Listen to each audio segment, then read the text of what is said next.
Bonjour à tous, j'espère que vous allez bien. Ce canapé, j'étais assise dedans exactement au même endroit il y a 2 ans de ça. Et je vous ai pondu une vidéo, c'était dans mes toutes premières vidéos. Bonjour à tous et bienvenue dans cette nouvelle vidéo. Aujourd'hui, je vous parle de mon histoire dans ma perte de poids, dans mon combat contre l'obésité. Storytime, mon combat contre l'obésité. Et pourquoi pas refaire une vidéo story parce que quand même 2 ans, ça commence à dater, il y a beaucoup de choses qui ont changé depuis. Bon déjà j'ai perdu plus de 30 kilos depuis, ça n'a pas été facile, ça a été un sacré parcours. Je pense qu'il est temps de refaire une petite vidéo sur mon parcours, une petite story time, sur mon poids, mes problèmes avec l'obésité, sur ma perte de poids, bref sur mon parcours avec mon corps, avec mon poids, puisque c'est un vrai problème chez moi depuis toute ma vie quasiment. Bref, c'est l'heure des confidences. Moi et mes kilos, moi et mon poids, depuis quand est-ce problématique?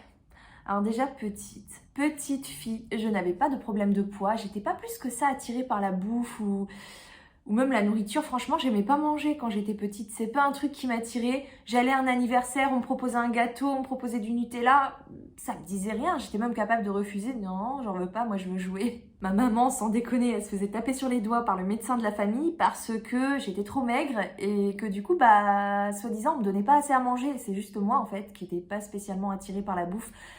Donc de base, je ne pense pas être prédisposée, en tout cas génétiquement, à être obèse. Par contre, j'ai commencé à être formée à l'âge de 10 ans, c'est-à-dire que 10 ans de justesse, j'avais à peine quitté mes 9 ans, qu'il s'est passé un truc extraordinaire, j'ai eu mes règles. Donc je vous laisse imaginer la scène, 10 ans, j'étais encore à l'école primaire. Je peux vous dire que j'étais la seule à avoir mes ragnagnas et c'était assez gênant parce que même si j'étais prévenue à l'avance, que vous savez, des fois il y a des gamins, ça leur arrive, ils sont paniqués parce qu'ils croient qu'ils vont mourir, ils savent pas ce que c'est. Moi j'ai été prévenue de ce côté-là, ma mère elle a quand même fait bien les choses. Elle m'avait prévenue parce qu'elle-même, elle avait été réglée très tôt. Bah pareil que moi, je crois, ou un an avant, je crois que c'était même 9 ans ma mère. Enfin bref. Par contre, là où ça a posé problème, c'est que j'ai commencé à avoir les nénés qui poussent, j'ai commencé à avoir les hanches qui s'élargissaient, j'ai commencé à avoir des formes tout simplement et c'était très très mal perçu dans le regard des autres enfants de mon âge, en tout cas à l'école. Donc là, on m'a assez rapidement étiquetée comme la grosse. J'étais pas grosse, hein. J'étais pas grosse, c'est juste que j'étais pas vraiment comme les autres parce que avoir des petites formes, alors que quand t'es gamine, t'es pas censée en fait avoir des formes. Les formes, normalement, ça arrive vers 14-15 ans en général. Bah moi, ça a commencé plus tôt, donc j'étais étiquetée comme étant la grosse de l'école. Et alors ça, je peux vous dire que ça a été une catastrophe pour moi-même parce que bah du coup, je me suis identifiée comme la grosse. En gros, j'ai donné raison à l'étiquette qu'on me donnait. Vous savez, quand vous êtes enfant, vous n'avez pas forcément cette affirmation de vous et il suffit que les autres vous disent que vous êtes comme ci ou comme ça pour que vous les croyiez, quoi, tout simplement. Donc pour moi, j'étais effectivement la grosse. Comme il y avait cette image de les gros sont ceux qui mangent, et bien automatiquement, je me suis plus facilement retournée vers l'alimentation. Faut savoir que dans la famille, il y a quand même une prédominance de l'obésité. Enfin, en tout cas, surtout du côté de ma mère, ma grand-mère, enfin vraiment dans la famille, il y a, appelons un chat, il y a des gros. Et d'ailleurs, de ce côté-là, ils n'ont pas forcément arrangé les choses puisque déjà étant petite, on me disait écoute, de toute façon, toi t'as le bassin large, t'es faite pour être comme ça, enfin tu vas pas y échapper, c'est toi, t'es comme ça et c'est tout. Donc moi, qu'est-ce que j'ai compris dans ma tête? Ok, je suis grosse, je serai toujours grosse, les gros ils mangent, donc en fait, automatiquement, je me suis retournée vers la nourriture. Puis il faut dire que moi, dans la famille, enfin après je vivais avec ma maman, hein, mais la nourriture avait quand même une place assez centrale à la maison. On mangeait pas forcément hyper équilibré, on mangeait pas forcément hyper sain. Enfin moi par exemple quand j'allais à l'école, la période justement où j'étais réglée, hein, je rentrais chez moi le midi, ma maman était au travail, donc moi j'avais genre vous savez des croissants surgelés, jambon fromage que je réchauffais dans le micro-ondes. En plus je mangeais ça, je me souviens très très bien devant la télé, j'étais assise sur la table, il y avait la petite télé devant, vous savez les télés à l'époque toutes petites comme ça, et je regardais mes petits dessins animés avec mon croissant jambon fromage ou friand jambon fromage, enfin des trucs comme ça que je mangeais rapidement devant la télé. Donc c'est sûr que le fait aussi que la société soit dans cette abondance au niveau de la nourriture, dans l'alimentation industrielle, ça m'a pas aidé parce que dès mon plus jeune âge, j'ai avalé ce genre de cochonnerie en fait qui est très nocif, hein, et qui a un côté quand même addictif, ne nous mentons pas.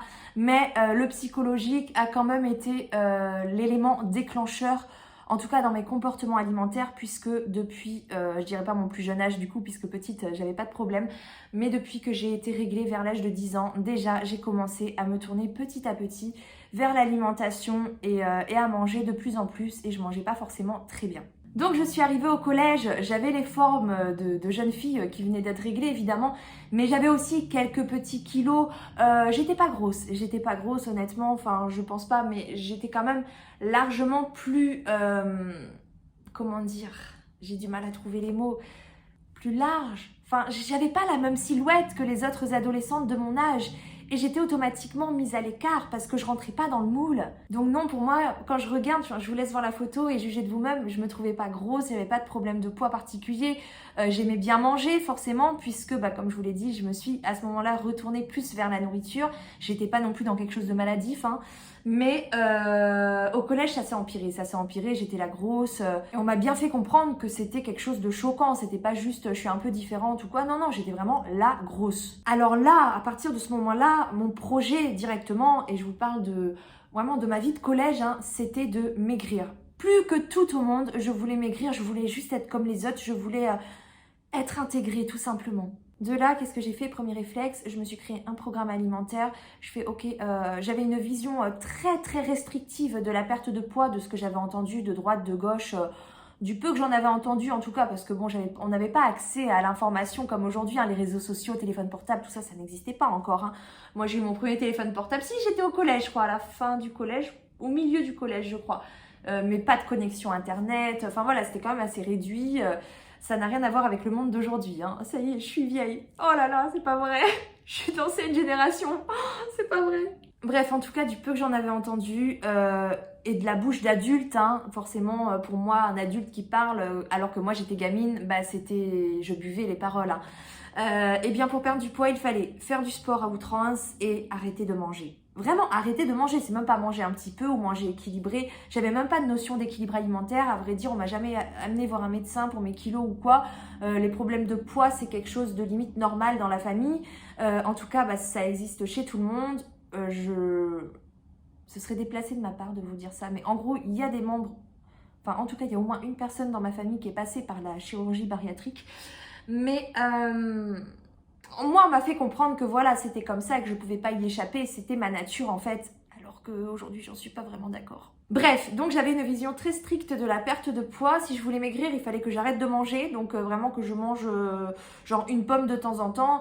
Il y avait un vélo d'appartement dans la cave, dans la maison de ma mère. Mon objectif, c'était de faire du sport, pas manger. Oui, je me suis vue sauter des repas, et pas qu'un seul d'ailleurs, à la pause de midi, à la pause cantine à l'école. Je ne m'alimentais plus et ça a créé mes premières crises d'hyperphagie, c'est-à-dire que après une journée chargée en plus en émotions parce que j'étais entourée de personnes qui avaient ce regard sur moi, je suis la grosse, je suis moche, je suis nulle, enfin vraiment je m'étais identifiée comme la grosse et c'était quelque chose de très mauvais. C'est pas comme aujourd'hui à travers les réseaux sociaux, c'est de plus en plus accepté, le body positive, tout ça. À l'époque c'était pas ça, hein, c'était société pro minceur, tu rentres pas dans les clous, voilà quoi. Donc après une journée quand même assez intense, je rentrais chez moi, je prenais le car et arrivée à la maison, eh bien qu'est-ce que je trouvais pas? Du pain frais, je trouvais le gros pot de Nutella, Et là j'ai commencé mes premières crises d'hyperphagie, c'est-à-dire qu'après avoir passé une journée, ne pas m'alimenter, une journée chargée émotionnellement, je rentrais de l'école. Qu'est-ce que je faisais? Même si c'était plus fort que moi, ma tête voulait aller faire du sport pour perdre mes kilos. Et puis en mode compulsion, en mode automatique, je me jetais sur la bouffe. Et là, je m'enfilais du pain, du Nutella. C'est pas la petite cuillère Nutella. Non, c'était vraiment plus de Nutella que de pain. Et hop, je bouffe. Ça a été mes premières crises d'hyperphagie qui ne se sont d'ailleurs pas arrangées avec le temps. Je dirais même que ça a créé une identité alimentaire à laquelle je me suis attachée pendant des années, pendant presque toute ma vie.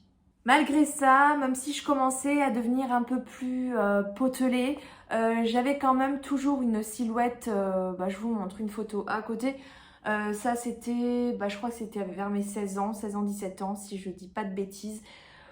J'étais pas grosse quoi, ça se voit que j'avais quelques petits kilos, mais c'était rien de dramatique en soi. J'ai commencé à l'âge de 16 ans à vraiment prendre du poids. J'ai pris la pilule le jour de mes 16 ans et pour moi c'était ça, c'était à cause de la pilule, j'avais fait le rapprochement, je me suis dit t'as commencé vraiment à grossir le jour où t'as pris ta pilule. C'est pas faux. Maintenant, est-ce que c'est lié à la pilule? Peut-être que ça n'a pas aidé, mais c'est plus complexe que ça. C'est pas la pilule qui m'a fait grossir, vous comprenez bien tout ce qu'il y a autour quand même. Bref, à partir de mes 16 ans, j'ai commencé vraiment à me diriger vers l'obésité. C'est-à-dire qu'avant, j'étais la grosse de la société. J'étais la grosse dans ma tête, mais j'étais pas grosse. Voilà, c'est ça, j'étais grosse dans la tête, mais pas grosse dans le corps. Même si j'avais quelques petits kilos, il n'y avait rien de méchant en soi. Mais à partir de mes 16 ans, là, j'ai pris la direction de l'obésité. Et à mes 18 ans, j'étais déjà aux 3 chiffres. Et les 3 chiffres, pour moi, c'était quand même assez dangereux au niveau de mon IMC, parce que je suis quand même petite de taille.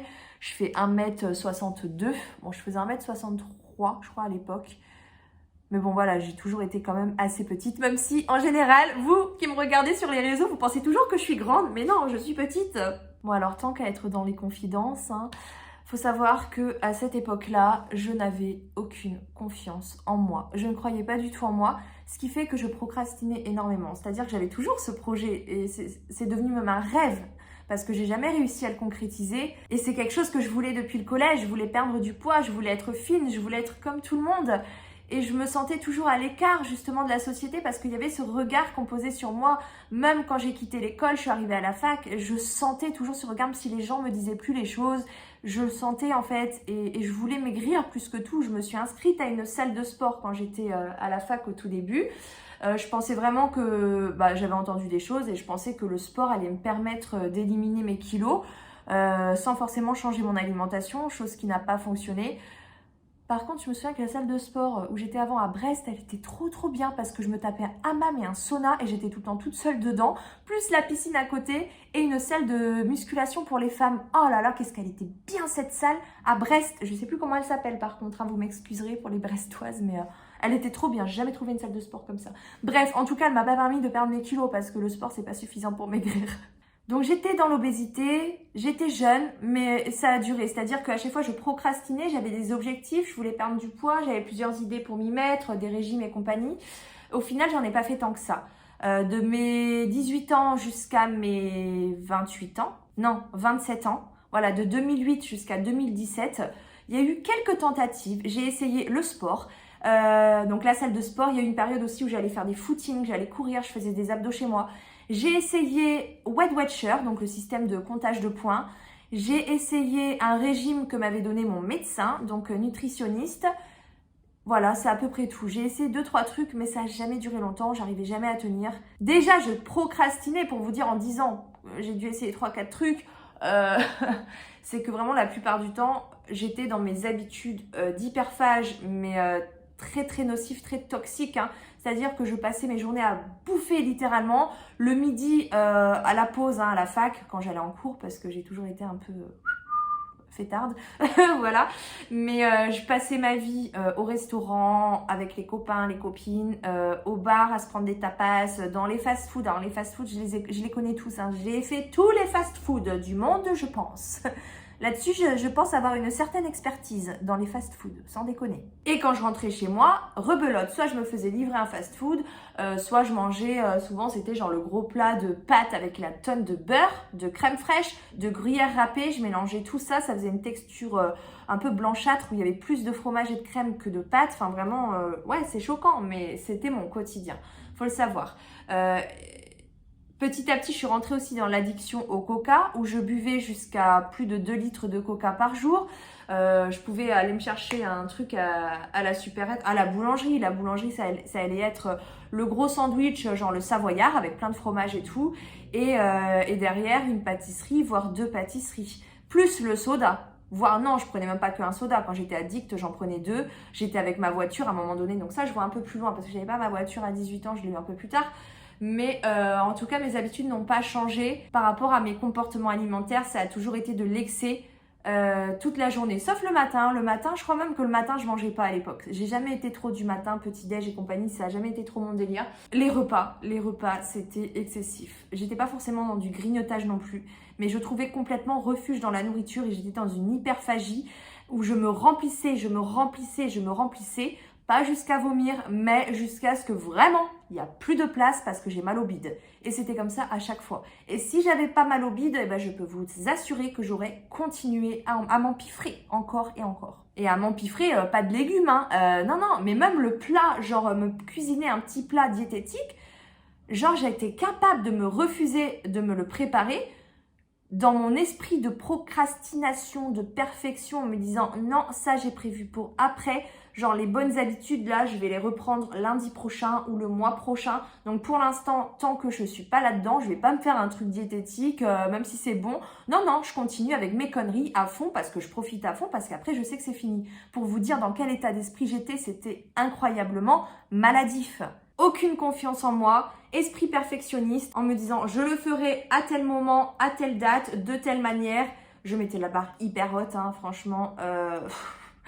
Je me mettais des challenges de malade. De toute façon, il suffit de voir au début de mon parcours sur la chaîne YouTube, vous tapez sur la toute première vidéo, mon objectif c'était de perdre 40 kilos en un an. Alors j'étais arrivée en mode si j'y arrive pas, c'est pas grave et tout. Je me mentais à moi-même, la vérité. Et puis peut-être aussi le fait de m'exposer sur les réseaux, de m'exposer au regard des gens, c'est clair que là-dessus j'ai énormément évolué aussi. Je pouvais pas arriver en mode je suis sûre de moi, si derrière je me casse la gueule, j'ai pas l'air d'une conne, vous comprenez. Mais moi dans ma tête, je voulais pas échouer, je voulais pas perdre 10 kilos ou 20 kilos. Non, pour moi c'était 40 kilos en un an. Et d'ailleurs c'est au fil de mon parcours que j'ai évolué psychologiquement. Parce qu'un parcours perte de poids, en tout cas quand on part du stade duquel je suis partie, ce n'est pas qu'une transformation physique. C'est avant tout une transformation mentale. Je dis pas que j'ai changé, que je suis pas la même personne. J'ai toujours mes valeurs. Je suis accrochée à mes valeurs humaines.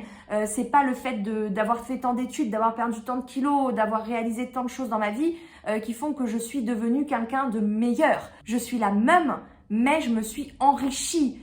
Et j'ai toujours les mêmes valeurs. Je suis toujours la même personne, mais j'ai grandi. Bref, donc de mes 18 ans jusqu'à 2017, je n'ai jamais quitté les 3 chiffres. J'étais obèse, j'étais enfermée dans l'hyperphagie, j'étais enfermée dans la procrastination, dans le perfectionnisme, j'étais dans mes habitudes toxiques, mes habitudes malsaines, j'étais dans l'autodestruction même, j'allais mal. Je ne m'en rendais pas forcément compte, mais j'allais mal. Et tous les petits, les petites méthodes, régimes que j'ai testés, honnêtement, je tenais, je crois que le maximum que j'avais tenu c'était 15 jours.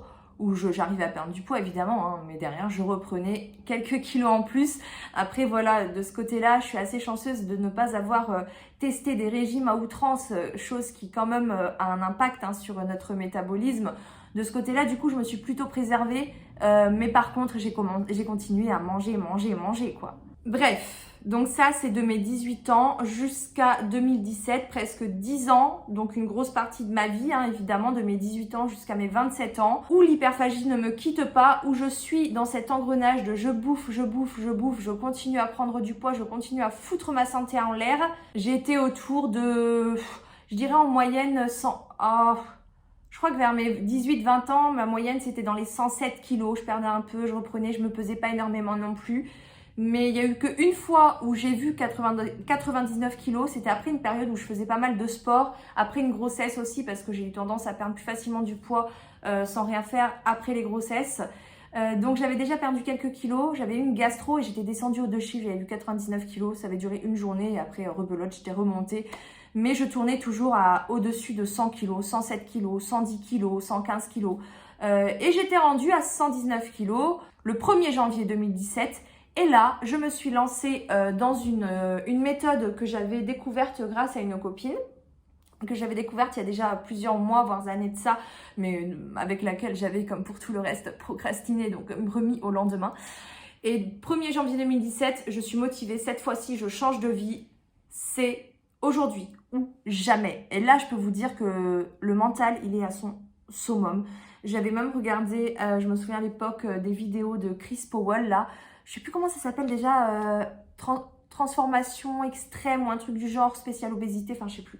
Mais c'était un truc qui passait à la télé et j'avais regardé tout ce que je pouvais parce qu'après c'était plus libre d'accès. Je sais pas si ça vous dit quelque chose cette émission, mais ça m'avait tellement remonté à bloc ce truc, ça m'avait motivé. Les gens ils étaient encore plus obèses que moi et puis ils se retrouvaient minces en fait, du jour au lendemain presque. Mais ils perdaient leurs kilos à une vitesse folle et moi je voulais trop faire ça. Pour moi c'était... je voulais une transformation incroyable. Je pensais même pas à la transformation mentale. Je me remettais même pas en question au niveau du mental, à vrai dire au niveau psychologique. Hein. Je consultais pas, je pensais être quelqu'un qui avait pas forcément de problème, en tout cas pas plus que quelqu'un d'autre. Et donc je visais tout sur la transformation physique. De là, donc il y a eu la motivation, il y a eu la méthode qui s'appelle le secret du poids, LSDP, donc qui consiste à compter ses calories et à se situer entre 1100 et 1600 calories. Donc j'étais sur le groupe Facebook et tout. Et de là, j'étais hyper motivée 2017 et j'y suis arrivée. J'ai perdu beaucoup, hein. J'ai perdu 17 kilos en 3 mois avec la méthode, en faisant beaucoup de sport quand même à côté aussi parce que j'étais vraiment motivée, j'ai donné tout. J'étais à fond, quoi. En fait, ce qui m'a surtout aidée, c'est que grâce à cette méthode, j'ai compris un truc essentiel. J'ai compris que je pouvais manger de tout, qu'il n'y avait pas d'interdit, que je pouvais très bien manger du chocolat tant que ça rentrait dans mon quota calorique, que je pouvais manger du fromage, chose que ma nutritionniste du coup, elle m'avait dit non en fait, elle m'avait dit clairement le moindre petit écart va te foutre tout en l'air. C'était la chose qu'elle m'avait dit, c'est un médecin. Comment voulez-vous que je remette en question la parole d'un médecin, moi qui ne connaissais strictement rien en perte de poids? Donc je découvre cette méthode, je vois des gens, des témoignages de personnes qui perdent des kilos, qui perdent des dizaines de kilos, c'était incroyable. Et je me disais, si eux ils y arrivent, moi aussi je peux y arriver. Donc de là, la motivation était au summum, j'ai pu apprendre cette chose extraordinaire qui est qu'on peut maigrir en mangeant de tout, à condition d'être en déficit calorique. Et ça m'a énormément aidée, on va pas se mentir. Il y avait plus de frustration en fait, puisque je pouvais manger tout ce qui me faisait plaisir, à condition de ne pas dépasser mon quota calorique. En plus, je postais pas mes assiettes sur Instagram et compagnie, j'avais pas Instagram à l'époque. Quelque part, je me cachais, j'étais pas exposée non plus au regard des gens. Si je montrais ce que j'avais mangé dans cette période-là, où j'ai perdu 17 kilos en 3 mois, j'aurais fait face à de nombreuses critiques quand même, parce que mon alimentation, elle était dégueulasse. Mais j'étais dans mon quota calorique. J'étais dans mon quota calorique et je n'étais pas frustrée parce que je pouvais manger tout ce qui me plaisait.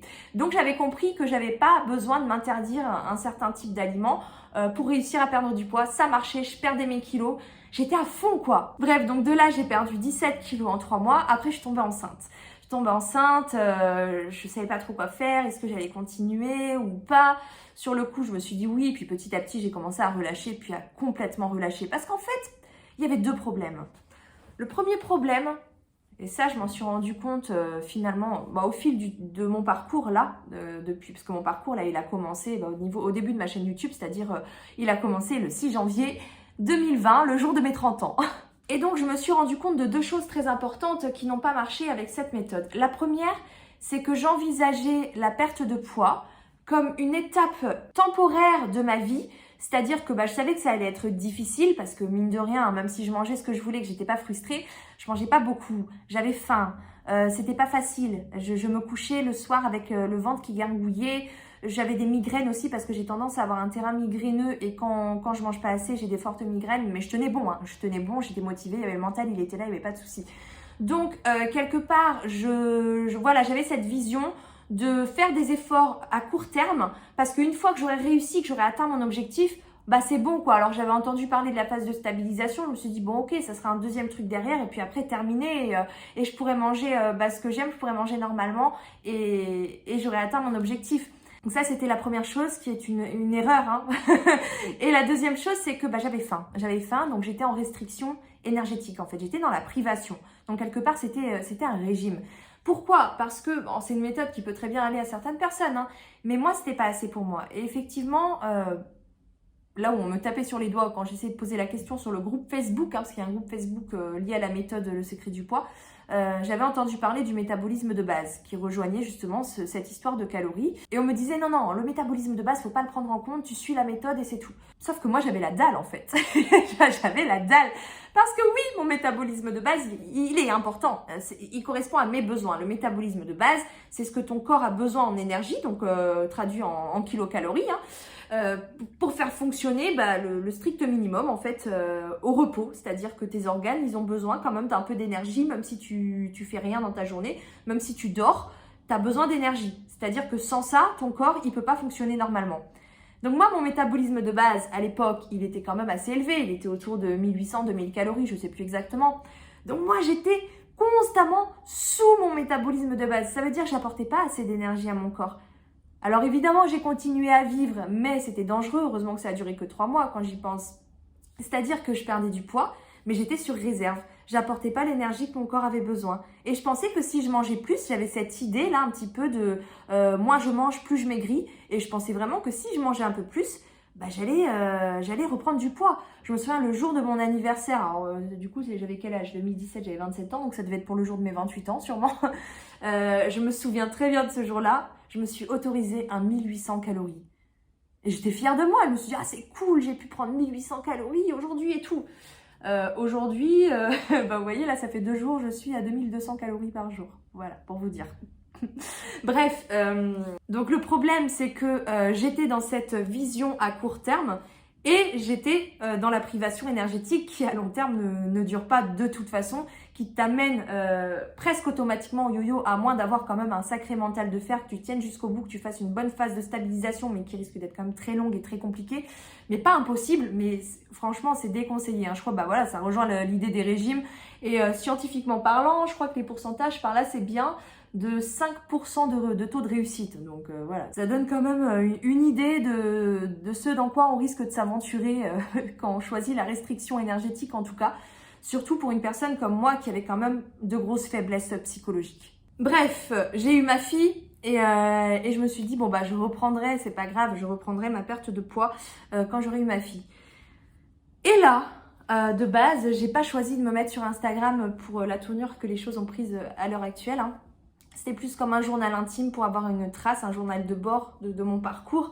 C'était mon truc à moi, j'avais pas forcément l'objectif de partager tout ça en fait. Et donc en 2020, eh bien là, j'ai entamé le parcours dans lequel je suis toujours, hein, puisque c'est pas fini, c'est loin d'être fini d'ailleurs.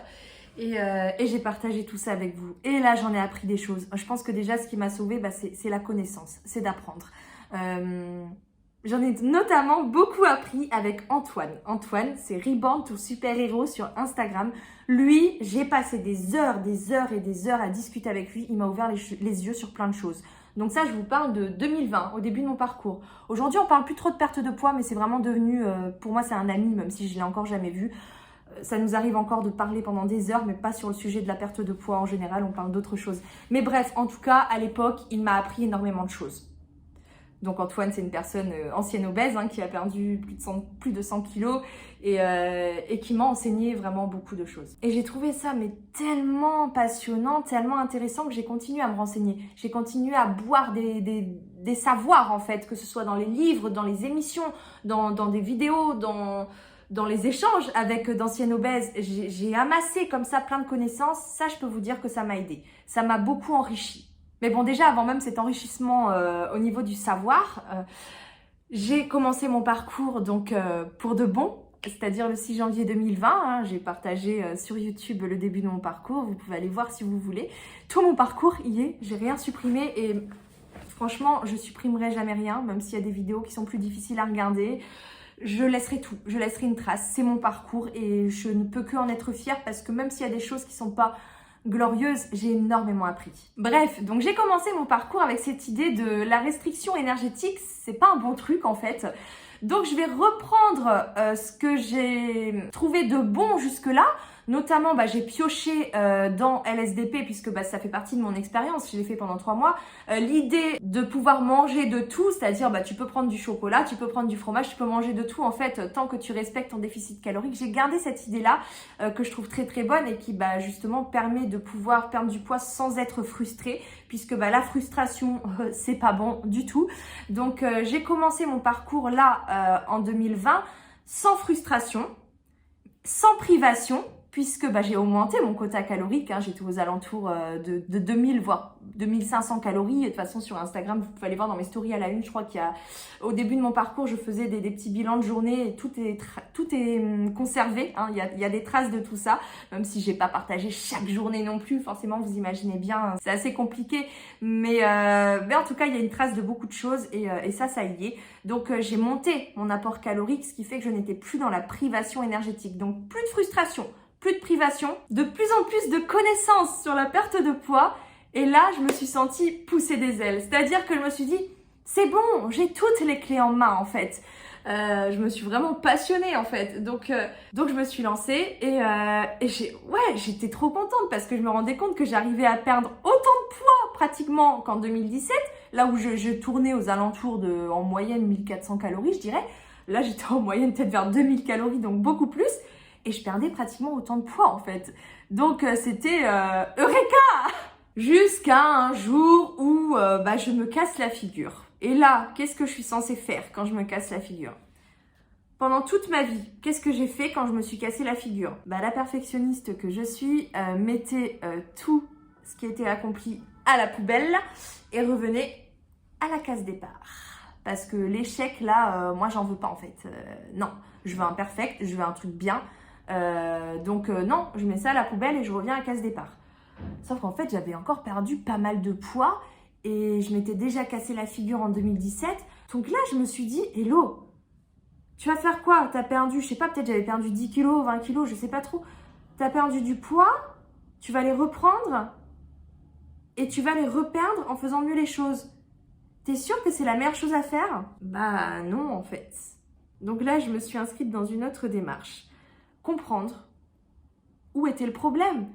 Il n'y avait plus de frustration. Il n'y avait plus de privation. Pourquoi est-ce que j'avais échoué? Parce que j'allais pas bien, ok. J'allais pas bien, j'avais pas le moral. Et alors? Donc j'essayais à chaque fois que je tombais d'en tirer des leçons, d'en tirer des apprentissages, de comprendre pourquoi j'étais tombée et qu'est-ce que je pouvais faire de mieux. Et ça, vous voyez, ça, c'est l'identité même dans mon parcours. C'est-à-dire que j'ai appris de mes erreurs. Finalement, mon parcours, plus qu'une transformation physique, c'est une transformation mentale parce que là où j'ai le plus avancé, c'est sur mon perfectionnisme. Et en plus, je pensais en être sortie et j'ai réalisé il n'y a pas longtemps, pas par rapport à la perte de poids, mais par rapport à d'autres choses dans ma vie, que en fait j'étais toujours dans cet état d'esprit perfectionniste. Je n'en étais pas sortie. Je pensais en être sortie, mais en fait non.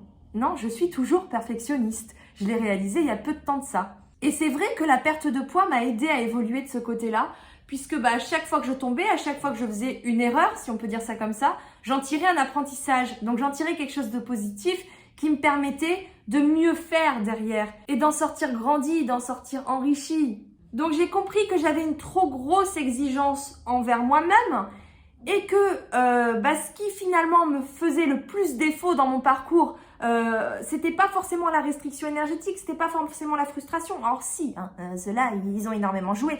Mais ce qui me faisait moi le plus défaut qui était au-dessus, c'était le foutu pour foutu. Foutu pour foutu qui au final s'inscrit dans cet état d'esprit de perfectionnisme. C'est pour ça que je vous dis que mon parcours, c'est plus une transformation mentale qu'une transformation physique. J'ai évolué au niveau de mon perfectionnisme, j'en suis pas encore sortie, mais j'ai énormément évolué de ce côté-là. J'ai évolué au niveau de la confiance que j'ai aussi en moi, parce que je manquais mais cruellement de confiance en moi. J'avais aucun rapport sain directement avec mon corps, j'avais aucune connexion à mon corps. Je dirais pas que j'en suis complètement sortie parce qu'aujourd'hui encore, à l'heure actuelle, c'est des choses sur lesquelles je travaille et j'en ai jamais autant appris psychologiquement que ces derniers jours, ces dernières semaines même, donc c'est encore tout frais. Sachant que l'été dernier, j'avais encore aussi énormément évolué du côté psychologique, donc pour moi, vraiment, mon parcours perte de poids, c'est plus une transformation mentale qu'une transformation physique. Et récemment, j'en ai parlé, même si vous me suivez depuis pas très longtemps, mais peut-être depuis quelques semaines, ça vous dira quelque chose. J'en ai parlé récemment, j'ai passé une mauvaise période et j'ai parlé de l'alimentation émotionnelle. Le fait de manger mes émotions. J'étais pas bien, j'avais pas le moral, ça allait pas dans ma vie. Et qu'est-ce que j'ai fait? J'ai trouvé réconfort dans la nourriture. Mais force est de constater que c'est pas non plus le même rapport à la nourriture que j'avais avant. C'est-à-dire pendant quasiment toute ma vie où je me remplissais à gogo. Là, j'étais plus dans ce remplissage, j'étais dans un refuge. Donc, je trouvais, comme avant, je trouvais refuge dans la nourriture. Mais c'était pas la même chose parce que je n'allais pas jusqu'à me sentir vraiment mal en fait. Enfin, ça arrivait de temps en temps que j'ai le ventre plein, mais généralement, j'allais pas aussi loin qu'avant. Déjà, je peux plus avaler les mêmes quantités qu'avant parce que mon corps, il accepte plus trop. Enfin, il est encore cool avec moi, il tolère beaucoup, mais si je mangeais comme avant, je pense que je serais malade quand même. Enfin bref, j'ai plus exactement le même comportement qu'avant, donc je me suis dit, il y a l'alimentation émotionnelle sur laquelle je me suis penchée. Ouais, il y a l'hyperphagie parce qu'au final j'ai été hyperphage toute ma vie et c'était pas la même chose pour moi. Et en fait aujourd'hui, je me dis que finalement, ça rejoint un petit peu le type de comportement que j'avais avant. C'est-à-dire que c'est plus au même degré, mais c'est la même chose en évolution. C'est-à-dire que c'est mieux. Il y a de l'amélioration, c'est moins intense que ça l'était avant, mais c'est toujours là. Ça reste dans la même lignée, quoi. C'est pas un truc différent par exemple. C'est pas, voilà, il y a l'hyperphagie ici, il y a l'alimentation émotionnelle ici, c'est pas la même chose. Ben en fait, si. Moi, je pense que chez moi, en tout cas, c'est une continuité, c'est le même type de comportement, sauf qu'il est moins intense qu'il l'a été avant. Parce qu'au final, ce qui se passe quand tu trouves refuge dans la nourriture ou même dans les addictions, dans le fait de fumer, dans le fait de... dans toutes les addictions comportementales, je parle pas de l'addiction parce qu'il y a aussi le fait que le sucre appelle le sucre, que l'alimentation industrielle aussi te fait des trucs dans ton corps, voilà. Il y a des trucs qu'on maîtrise pas forcément, mais ce rapport psychologique, pour moi, c'est lié à un manque, à un vide. Le fait de manger, le fait d'avaler, le fait de trouver refuge dans la nourriture, ça vient combler un vide. Donc oui, j'ai évolué, mais j'ai pas encore fini mon cheminement. Maintenant, voilà, ça vient pour moi dans la continuité de mon parcours et de l'hyperphagie que j'avais avant. Donc quand je disais que je suis sortie de l'hyperphagie parce que je n'ai plus les crises que j'avais avant, quelque part, je me mentais un petit peu à moi-même. C'est-à-dire que ce que j'appelais alimentation émotionnelle, au final, même si c'était pas aussi intensif que ce que j'avais dans le temps, je pense que finalement, c'est la continuité de l'hyperphagie que j'avais avant. Donc, quelque part, c'est un peu de l'hyperphagie, vous voyez. Donc voilà, elle est là en fait, mon évolution. C'est surtout une évolution mentale. Certes, je perds des kilos, certes, mon corps il change, mais avant tout, je me reconnecte à mon corps, à mes sensations corporelles. Je prends soin de moi. J'essaie petit à petit de m'éloigner du perfectionnisme. Je comprends les choses, c'est-à-dire pourquoi est-ce que je trouve refuge dans la nourriture à certains moments, quel mécanisme entre en jeu, je conscientise un peu le truc, j'en parlais aussi avec ma psychologue, de comprendre quelles sont les carences, les manques que j'ai pu avoir dans mon enfance. Alors je dis pas qu'on en guérit, mais en tout cas le fait de conscientiser déjà ça aide beaucoup. Et surtout je regarde plus les choses à court terme, genre je fais ça, je donne mon max dans cette période-là et après pouf c'est fini, on n'en parle plus. Non, maintenant je suis vraiment dans la recherche d'un mode de vie, c'est-à-dire que l'alimentation que je mets en place aujourd'hui, bien que je sois en déficit calorique, j'ai conscience que ce que je mets en place aujourd'hui, je devrais le garder en place de la même manière toute ma vie. Peut-être que je pourrais consommer 100 ou 200 calories de plus, mais c'est tout en fait. Tout ce que je fais aujourd'hui alimentairement parlant, et c'est aussi pour ça que j'ai un peu du mal quand on vient me donner des conseils en mode faut faire des choix, faut que tu manges moins ci, moins ça. Je sais en fait que ce que je fais aujourd'hui, je le garderai toute ma vie. Donc, il faut que je sois capable d'accepter ça. Je vais pas me dire non, je vais arrêter par exemple le chocolat. Déjà, ça sert à rien. Si je me vois pas le faire toute ma vie, vous voyez. Enfin, déjà côté alimentation, ça c'est un truc que j'ai accepté depuis un bon moment. Mais côté sport, c'est pareil. Et ça, je l'ai accepté il y a pas très très longtemps parce que au début de mon parcours, je vous parle de là d'il y a 2 ans en arrière. Et vous avez le parcours, il est là, il est sur ma chaîne YouTube. Je faisais du sport, je me donnais à fond, j'ai souffert. Oh là là, j'ai souffert avec le sport quand j'étais en obésité massive. Pouh, c'était dur. Et la souffrance était aussi énorme, je dirais, parce que si je faisais du sport, c'était pas pour me faire du bien, moi ça me faisait souffrir le sport, mais c'est vrai que je me sentais bien derrière. Ah oui, ça j'ai toujours eu. Mais la séance de sport, elle me faisait vraiment mal, vraiment. Mais le problème, c'est que je faisais du sport pour perdre du poids. La pratique sportive, elle venait servir ma perte de poids. Je la faisais pas pour autre chose. Jamais je me suis envisagée être sportive, faire du sport toute ma vie. Pour moi, le sport, c'était juste là pour m'aider à perdre du poids, éliminer mes kilos. Et après, basta, parce que moi, je déteste le sport. Alors que là, petit à petit, en fait, je me remets dans le sport, mais pas pour servir ma perte de poids, parce que je me rends compte que finalement, ça me fait du bien psychologiquement. C'est une sorte de mode déjà de compensation par rapport à tous mes comportements alimentaires ou addictifs qui viennent combler justement un vide qui est toujours là, parce que ça disparaîtra pas comme ça. C'est juste qu'aujourd'hui, j'en ai conscience, je sais d'où viennent les choses et j'essaie d'apprendre à vivre avec en fait. Mais on va pas se mentir, je suis pas guérie comme ça, faut pas se leurrer. Mais voilà, je me suis rendu compte que le sport, ça me faisait du bien. Et est-ce que je me vois faire du sport, bon, peut-être pas à 70 ans, mais en tout cas, j'aimerais continuer à faire du sport plusieurs années, même si j'ai pas de problème de poids, parce que vraiment, ça me fait du bien. Et depuis que je suis dans cette démarche-là, quand je loupe une séance de sport, déjà, je suis pas en mode c'est catastrophique. Alors, il y a une partie de moi qui est un peu déçue parce que j'essaie de rentrer dans ce mode de vie et que j'ai du mal à me motiver à aller au sport. Mais en même temps, je suis pas en mode, écoute, je fais un programme de 3 mois et il faut que je le tienne et après, terminé. Non, je suis en mode, là, j'essaye un programme de 3 mois, après, je ferai peut-être un autre programme. Voilà, en fait, j'essaie de rentrer dans un nouveau mode de vie un peu sportif. Je serai jamais non plus, je pense, une grande sportive. C'est pas un truc que je vise ou de performance ou quoi que ce soit. Mais le fait d'intégrer une pratique sportive régulière, donc toutes les semaines dans mon mode de vie, c'est quelque chose qui me fait vraiment du bien psychologiquement à mon corps et c'est pour ça que j'ai envie de continuer. Et le fait de ne plus faire de sport juste pour servir ma perte de poids, eh ben ça aide énormément. Et voilà, c'est comme pour l'alimentation en fait, c'est de voir les choses à long terme, c'est de changer son mode de vie pour toute sa vie, pas juste le temps de perdre du poids, le temps d'atteindre un certain objectif. Après, j'ai été aussi confrontée à la surcharge mentale, au fait que je ne pouvais même plus contrôler quoi que ce soit dans mon alimentation parce que justement, j'avais trop et j'explosais et il fallait que je lâche prise, il fallait que je relâche.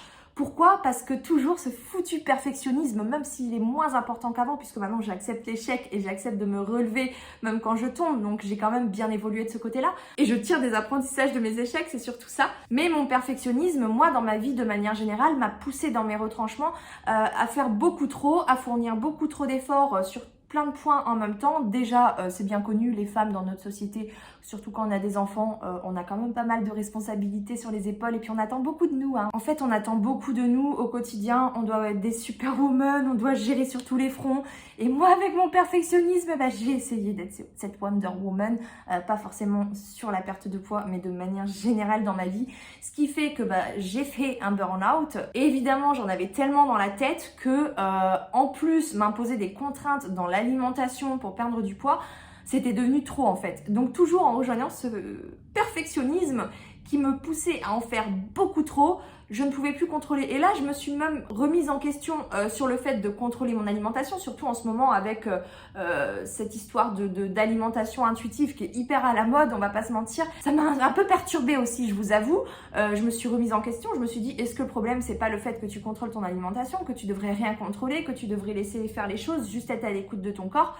Je pense que cette dimension d'ailleurs d'être à l'écoute de son corps, de manger en pleine conscience, de faire attention à ses sensations de faim, de satiété, pour moi c'est hyper important. Ça n'empêche que je dois aussi contrôler mon alimentation. Je ne vais pas sortir des mauvaises habitudes alimentaires que j'ai juste en étant à l'écoute de mes sensations et en cherchant à me faire du bien. Je pense qu'il y a les deux en fait. Moi j'ai besoin des deux. C'est pas parce que tu contrôles un minimum ton alimentation que ça va tout foutre en l'air en fait. Enfin, je pense que il faut éviter d'être dans le trop, c'est toujours ça rejoint toujours la question d'équilibre comme pour tout en fait, mais contrôler un minimum, je suis bien obligée de le faire quand même. Moi j'ai choisi le comptage de calories, il y a des personnes qui vont choisir la répartition de leur assiette de telle ou telle manière, il y a des personnes qui vont essayer de remplacer un aliment par un autre aliment au moins au quotidien parce que je sais pas, par exemple ils mangent trop de pain, ils se rendent compte que le pain c'est pas bon d'en manger trop parce que c'est quand même assez calorique et du coup remplacer le pain par autre chose, enfin voilà, chacun sa méthode, chacun son truc, mais je pense qu'à un moment donné, mettre du contrôle dans son alimentation, c'est pas un problème tant qu'on n'est pas dans l'excès de contrôle. Bref, il y a plein de choses comme ça qui se sont remises en question dans mon parcours. J'ai réfléchi à plein de trucs en même temps, j'ai parlé de l'addiction au sucre, j'ai parlé de plein de choses dans mon parcours et j'ai appris énormément. Évidemment, le corps aussi, il va avoir son mot à dire. Si on dort pas assez, si on est stressé, si on est surmené, si on avale certains types de médicaments, si on a nos règles, question d'hormones, en fait le corps déjà de lui-même, il apporte aussi son petit lot de problématiques supplémentaires dans un parcours perte de poids, mais la part psychologique, les gars, elle est là quoi, elle est là et elle est pas minime quoi, elle est vraiment très importante je trouve dans un parcours perte de poids. Voilà, et en tout cas moi de mon côté, j'ai évolué, je dirais beaucoup plus du côté psychologique, du côté mental que du côté physique. Ça fait presque 1 heure que je parle déjà. Oh, j'ai plein de boutons. Je suis désolée, mais je mets plus de fond de teint en ce moment. J'essaye de laisser respirer ma peau. Mais c'est pas très concluant quand même. Bref, voilà un petit peu pour mon parcours. J'ai perdu plus de 30 kilos, c'est ce que les gens voient en général. Mais j'avais envie de vous partager ce qui pour moi me paraissait le plus important dans mon parcours perte de poids. Parce qu'encore une fois, la part psychologique, en tout cas dans mon parcours à moi, après on est tous différents, mais moi dans mon parcours à moi, elle a une place mais juste énorme en fait. Voilà, c'était le moment des confidences. J'espère que cette petite vidéo vous a plu. On se retrouve de toute façon dimanche prochain, dans le prochain vlog, comme toutes les semaines. Allez, bisous. The future is now.